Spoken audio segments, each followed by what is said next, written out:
हृदय भीतर आरसी, मुख देखा नहीं जाए।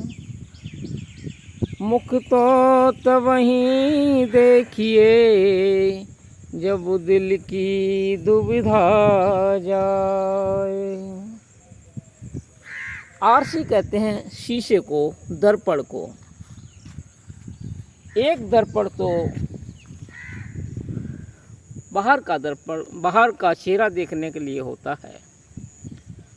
यहाँ सद्गुरु कहते हैं हृदय भीतर आरसी। हृदय के अंदर एक दर्पण है जो हमारे आंतरिक स्थिति को उजागर करता है। वो दर्पण है विवेक का।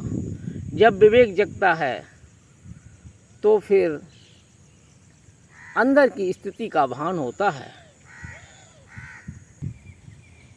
यदि हमें बाहर चेहरा देखना है, अपने चेहरे पर लगे हुए दाग को देखना है, तो हमें बाहर का दर्पण की ज़रूरत पड़ती है।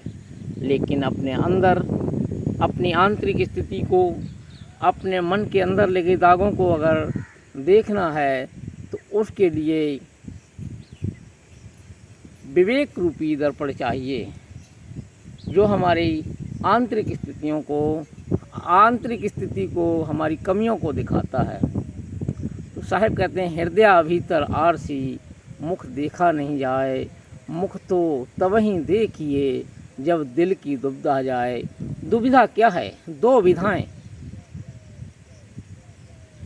दो विधाएं क्या हैं?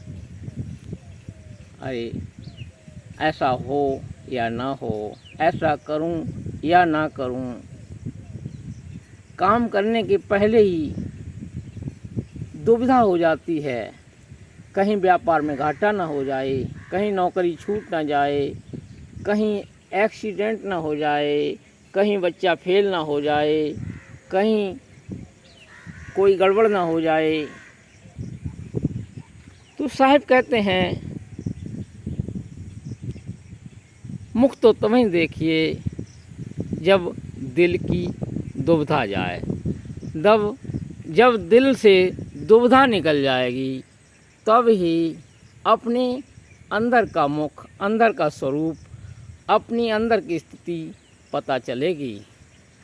और जब तक दुविधा है तब तक हमें अंदर की स्थिति का पता नहीं चलेगा। जिस तरह से अगर हड्डी कहाँ टूटी है देखने के लिए एक्सरे की ज़रूरत पड़ती है, उसी प्रकार अंदर की स्थिति को जानने के लिए विवेक रूपी दर्पण की ज़रूरत पड़ती है। और जब विवेक का दर्पण, विवेक का उदय हो जाता है, विवेक हमारे अंदर प्रस्फुटित हो जाता है, तब हम अंदर की स्थिति को भांप सकते हैं, देख सकते हैं, अपनी कमियों को देखकर निकाल सकते हैं। तो साहब कहते हैं हृदय भीतर आरसी, हमारे अंदर ही, हृदय के अंदर ही दर्पण है, लेकिन मुख नहीं देख पाते क्योंकि दिल में दुविधा है। दुविधा को ख़त्म करके हम अपनी स्थिति को देख सकते हैं।